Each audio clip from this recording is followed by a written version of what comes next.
شہبت تک ماہ پارا ہے، وہ کیا بات غوث اعظم کی، وہ کیا بات غوث اعظم کی۔ الحمدللہ رب العالمین، والصلاة والسلام على سید الانبیاء والمرسلین، اما بعد فاعوذ باللہ من الشیطان الرجیم، بسم اللہ الرحمن الرحیم۔ الصلاة والسلام علیک یا رسول اللہ وعلی آلک واصحابک یا حبیب اللہ۔ الصلاة والسلام علیک یا نبی اللہ وعلی آلک واصحابک یا نور اللہ۔ مدنی چینل کے ناظرین، سلسلہ سیرت غوث اعظم رضی اللہ تعالی عنہ میں آپ کو خوش آمدید کہتے ہیں۔ اس سلسلے میں ہم الحمدللہ عز و جل سید غوث اعظم رضی اللہ تعالی عنہ کے مختلف فضائل و کمالات اور آپ کی ذات سے متعلق کچھ باتیں بیان کرنے اور سننے کی سعادت حاصل کرتے ہیں۔ پچھلے سلسلے میں ہم نے حضور سید غوث اعظم رضی اللہ تعالی عنہ کے حوالے سے اس بات کو ذکر کیا تھا کہ آپ رضی اللہ تعالی عنہ جس طرح عمل کے پیکر تھے، تقوی، پرہیزگاری، نبی کریم صلی اللہ تعالی علیہ وسلم کی سنتوں پر چلنے والے تھے، وہیں آپ رضی اللہ تعالی عنہ علم کے بھی ایک پہاڑ تھے، ایک سمندر تھے۔ اللہ تبارک و تعالی نے آپ کو کثیر علم عطا فرمایا تھا اور آپ نے باقاعدہ تعلیم حاصل کی تھی، جس کے ضمن میں ہم نے کل ایک واقعہ بھی سننے کی سعادت حاصل کی تھی اور اس بات کو بیان کیا تھا کہ حضور سیدی غوث اعظم رضی اللہ تعالی عنہ نے علم کی جو منزل طے فرمائی، یہ بالکل جو اولیاء اللہ کا طریقہ کار ہے اس کے مطابق تھا کہ بزرگان دین رحمہم اللہ اجمعین احادیث طیبہ اور قرآن مجید فرقان حمید کی جو نصوص ہیں، ان کے اندر یہ بات موجود ہے کہ عمل سے پہلے علم کا ہونا یہ انتہائی ضروری ہے۔ یعنی جس طرح علم کے اوپر عمل ہونا ضروری ہے، اسی طرح عمل کے ساتھ علم کا ہونا یہ ضروری ہے۔ قرآن مجید فرقان حمید میں اللہ تبارک و تعالی ارشاد فرماتا ہے فَلَوْلَا نَفَرَ مِن كُلِّ فِرْقَةٍ مِّنْهُمْ طَائِفَةٌ لِيَتَفَقَّهُوا فِي الدِّينِ وَلِيُنذِرُوا قَوْمَهُمْ إِذَا رَجَعُوا إِلَيْهِمْ لَعَلَّهُمْ يَحْذَرُونَ۔ یعنی کیوں ایسا نہ ہوا کہ ان میں سے ایک گروہ نکلتا جو دین کے اندر سمجھ بوجھ حاصل کرتا اور پھر اپنی قوم کو ڈراتا، جب ان کی طرف لوٹ کے آتا تو شاید ان کی قوم ڈرتی۔ اس آیت کے اندر اللہ تبارک و تعالی نے اس بات کی ترغیب دی ہے، اس بات کا حکم ارشاد فرمایا ہے کہ ہر جگہ سے تمام لوگوں میں سے کچھ افراد ایسے ہونے چاہیے کہ جو علم دین میں مہارت حاصل کریں، تفقہ حاصل کریں، پھر اس کے بعد اپنی قوم کے پاس جا کر ان کو علم دین سکھائیں تاکہ ان کی قوم بھی اللہ تبارک و تعالی سے ڈرنے والی ہو جائے، عمل کی طرف راغب ہو۔ تو اولیاء اللہ ہمیشہ اللہ تبارک و تعالیٰ کی عبادت بھی کرتے رہے اور ساتھ ہی ساتھ علم دین بھی حاصل کرتے رہے، اور یہ ضروری ہے، ورنہ خود سید غوث اعظم رضی اللہ تعالیٰ عنہ کا فرمان عالی شان ہے کہ آپ ارشاد فرماتے ہیں تفقہ ثم اعتزل، یعنی پہلے علم حاصل کرو، علم میں مضبوطی حاصل کرو، ثم اعتزل، اس کے بعد خلوت نشینی کو اختیار کرو۔ من عبد اللہ بغیر علم، جو اللہ تبارک و تعالیٰ کی بغیر علم کے عبادت کرتا ہے، کان ما یفسدہ اکثر مما یصلحہ، یعنی جو وہ کام کرے گا اس میں جتنی وہ بھلائی کرے گا اس سے زیادہ وہ فساد کو برپا کرے گا۔ یعنی بے علم اگر عبادت کرنے جائے گا تو جن چیزوں کا اسے علم نہیں ہوگا ان باتوں کو شریعت سمجھنا شروع کر دے گا، جس کو اس کا علم نہیں ہے تو یہ زیادہ ہوگا، اور اصلاح وہ کم کرے گا، اچھے کام وہ کم کر پائے گا۔ اس لیے پہلے علم حاصل کرو۔ پھر ارشاد فرماتے ہیں کہ خذ معک مصباح شرع ربک، یعنی اپنے ساتھ اپنے رب کی شریعت کے چراغ کو ہمیشہ ساتھ رکھو، یعنی تمہارے ساتھ اللہ تبارک و تعالیٰ کی شریعت کا چراغ ہونا چاہیے، اور چراغ سے مراد نبی کریم صلی اللہ تعالیٰ علیہ وآلہ وسلم کی لائی ہوئی شریعت، آپ کا بتایا ہوا دین، آپ کا بتایا ہوا علم ہے، اور آپ کا طریقہ کار ہے کہ اس کو اختیار کرو، اس پر چلو، تو تم اللہ تبارک و تعالیٰ کی صحیح طریقے سے عبادت کر سکو گے۔ یہ ہے غوث پاک رضی اللہ تعالیٰ عنہ کا فرمان تفقہ ثم اعتزل، یعنی پہلے اللہ تبارک و تعالیٰ کے دین کی مہارت حاصل کر لو، اس کے بعد خلوت نشینی اختیار کرو، یعنی اب اللہ تبارک و تعالیٰ کی کثرت کے ساتھ عبادت کرو۔ تو علم دین کو حاصل کرنا یہ انتہائی ضروری ہے، لیکن کل بھی میں اس بات کی وضاحت کر چکا کہ ہرگز اس کا مطلب یہ نہیں ہے کہ بندہ جو ہے جو چیزیں اس پر فرض و واجب ہیں ان کو کرنا چھوڑ دے کہ مجھے چونکہ علم نہیں ہے تو میں یہ چیزیں نہ کروں، ایسا نہیں، بلکہ یہ چیزیں کرنا بھی ہوں گی اور ساتھ ہی ساتھ ان کی تصحیح کے لیے، ان کو صحیح کرنے کے لیے، اچھی طریقے سے عبادت کرنے کے لیے علم کو حاصل کرنا بھی ضروری ہوگا۔ غوث پاک رضی اللہ تعالی عنہ کی شان کیا تھی کہ آپ رضی اللہ تعالی عنہ نے کس طریقے سے علم حاصل کیا۔ ایک مشہور واقعہ جو آپ کی ذات سے وابستہ ہے اور بچپن سے ہی اس واقعے کو ہم سنتے ہیں کہ غوث پاک رضی اللہ تعالی عنہ بغداد کی طرف گئے، راستے میں ڈاکوؤں نے آپ کو گھیرا، آپ نے سچ بولا، اس کی برکت سے ڈاکوؤں نے آپ کو چھوڑا، آپ کے ہاتھ پہ توبہ کی اور وقت کے ولی بنے۔ اس واقعے کا جو بیک گراؤنڈ ہے، جو ابتدا ہوئی اس واقعے کی، وہ اس طرح ہوئی کہ غوث پاک رضی اللہ تعالی عنہ فرماتے ہیں کہ بچپن میں ایک مرتبہ حج کے دن تھے، تو میں ایک جنگل کے اندر گیا تو دیکھا آگے آگے ایک بیل جا رہا ہے، تو میں اس کے پیچھے پیچھے چل پڑا، تو اچانک اس بیل نے مڑ کر میری طرف دیکھا اور کہا یا عبد القادر ما لہذا خلقتا، کہ اے عبد القادر آپ اس کام کے لیے پیدا نہیں کیے گئے، یعنی چھوٹے تھے آپ رضی اللہ تعالی عنہ، تو آپ اس بیل کے پیچھے پیچھے چلنے لگے، تو بچوں کی عادت ہوتی ہے، تو غوث پاک رضی اللہ تعالی عنہ بھی اس وقت چھوٹی عمر میں تھے، تو اس بیل نے مڑ کر دیکھا اور کہا کہ آپ اس کام کے لیے پیدا نہیں کیے گئے، یعنی دوسرے بچوں کی طرح یہ نہیں کہ آپ میرے پیچھے پیچھے آنا شروع کریں۔ پھر اس کے بعد غوث پاک رضی اللہ تعالیٰ عنہ فرماتے ہیں کہ میں گھبرا کر گھر لوٹا اور اپنے گھر کی چھت پر چڑھ گیا۔ آپ جیلان کے اندر موجود تھے، اس وقت آپ ایران میں تھے، تو وہاں سے آپ فرماتے ہیں کہ چھت پر میں چڑھا تو میں نے دیکھا کہ لوگ عرفات کے میدان میں کھڑے ہوئے ہیں، یعنی اللہ تبارک و تعالیٰ نے اس عمر میں بھی غوث پاک رضی اللہ تعالیٰ عنہ کو یہ نظر عطا فرمائی تھی کہ اپنے گھر کی چھت پہ کھڑے ہیں اور لوگوں کو میدان عرفات کے اندر دیکھ رہے ہیں۔ پھر آپ فرماتے ہیں کہ میں اپنی والدہ ماجدہ کے پاس آیا اور ان سے آ کے میں نے عرض کی حبینی للہ عز وجل وأذنی لی فی المسیر الی بغداد اشتغل بالعلم وازور بالصالحین، یعنی آپ مجھے اللہ تبارک و تعالیٰ کی راہ کے اندر وقف کر دیں اور مجھے بغداد جانے کی اجازت مرحمت فرمائیں۔ یہ دو باتیں آپ نے عرض کی اپنی والدہ سے کہ مجھے اللہ کی راہ کے اندر وقف کر دیں اور ساتھ ہی ساتھ مجھے بغداد جانے کی اجازت دیں۔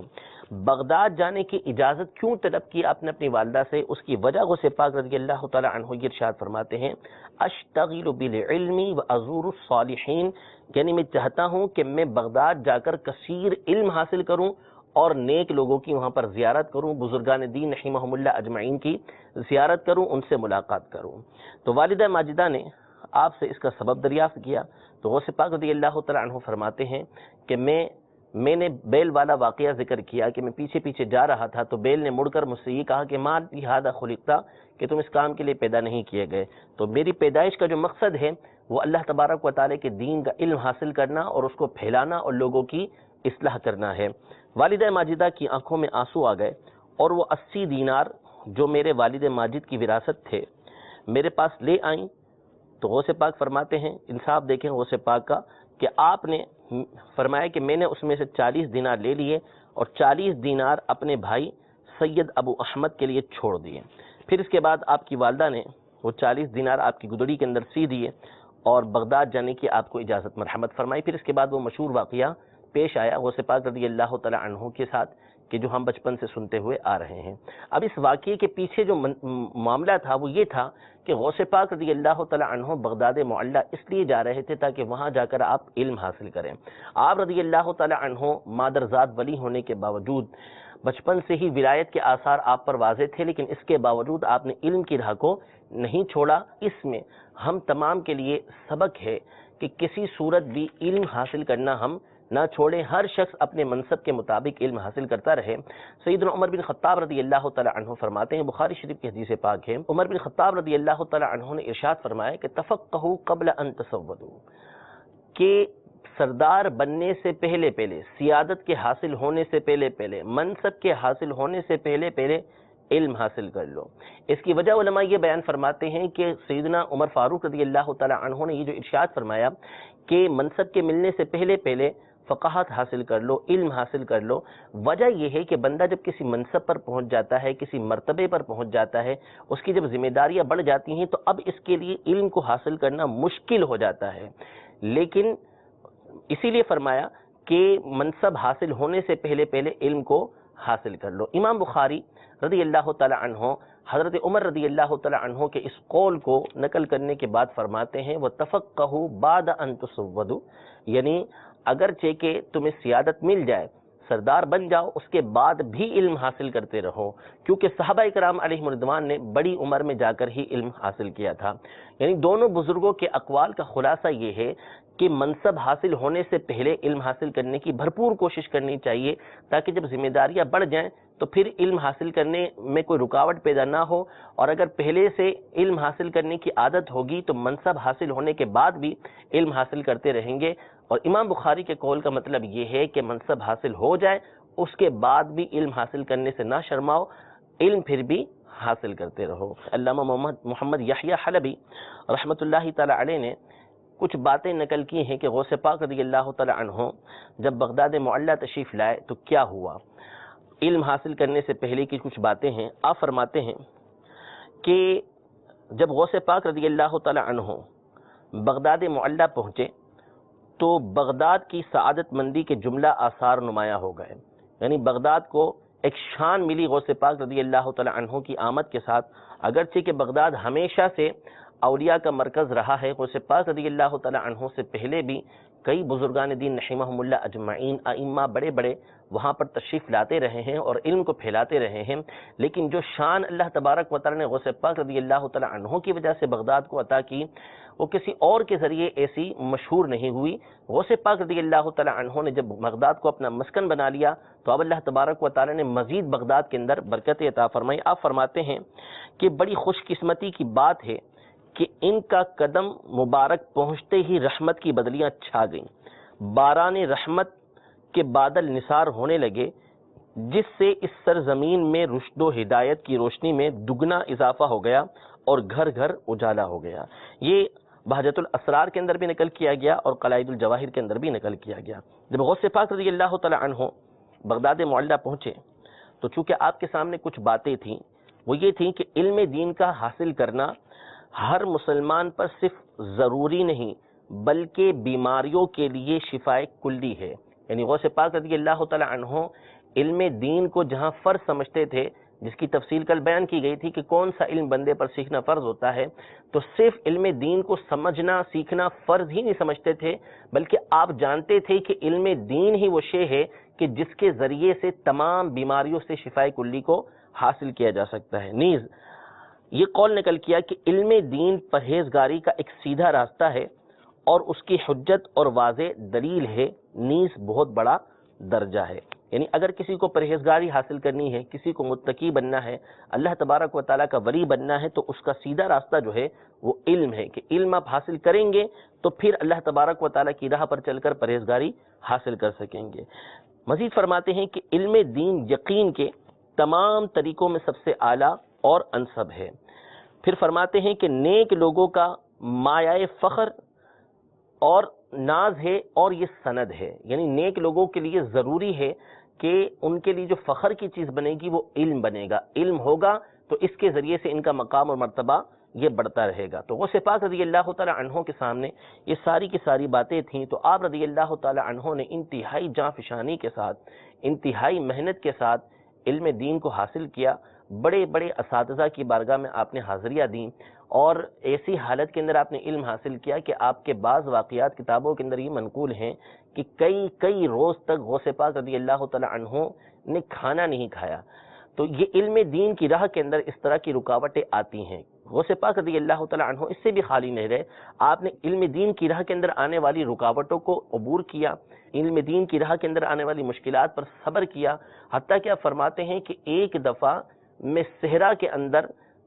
میں فقہ کی تکرار کر رہا تھا، یعنی جو میں نے مسائل سیکھے ہوئے تھے ان کو میں دہرا رہا تھا، حالانکہ غوث پاک رضی اللہ تعالی عنہ کو اللہ تبارک و تعالی نے بہت مضبوط حافظہ دیا تھا، جس کا بیان انشاءاللہ مزید آگے کریں گے اگلے سلسلے کے اندر۔ لیکن غوث پاک رضی اللہ تعالی عنہ نے طریقہ کار وہی اختیار کیا ہوا تھا کہ جو علم دین حاصل کرنے کا طریقہ ہے۔ فرماتے ہیں کہ میں صحرا کے اندر مسائل فقہیہ کی تکرار کر رہا تھا، جو مسائل سیکھے تھے ان کو دہرا رہا تھا، اور حالت یہ تھی کہ مجھ پر فاقہ طاری تھا، یعنی فاقے کی حالت میں تھا اور میں علم دین کو حاصل کر رہا تھا۔ تو یہ ہمارے غوث پاک رضی اللہ تعالی عنہ تھے کہ جو عبادت میں بھی کامل تھے اور ساتھ ہی ساتھ علم حاصل کرنے میں بھی کامل تھے، اور پھر اللہ تبارک و تعالی نے آپ کو کیسا علم عطا فرمایا، انشاءاللہ تبارک و تعالی اس حوالے سے اپنے اگلے سلسلے کے اندر بیان کریں گے۔ رب العزت جل وعلا ہم سب کو غوث پاک رضی اللہ تعالی عنہ کے طریقہ کار پر چلتے ہوئے خوب ذوق و شوق کے ساتھ علم دین حاصل کرنے کی توفیق عطا فرمائے،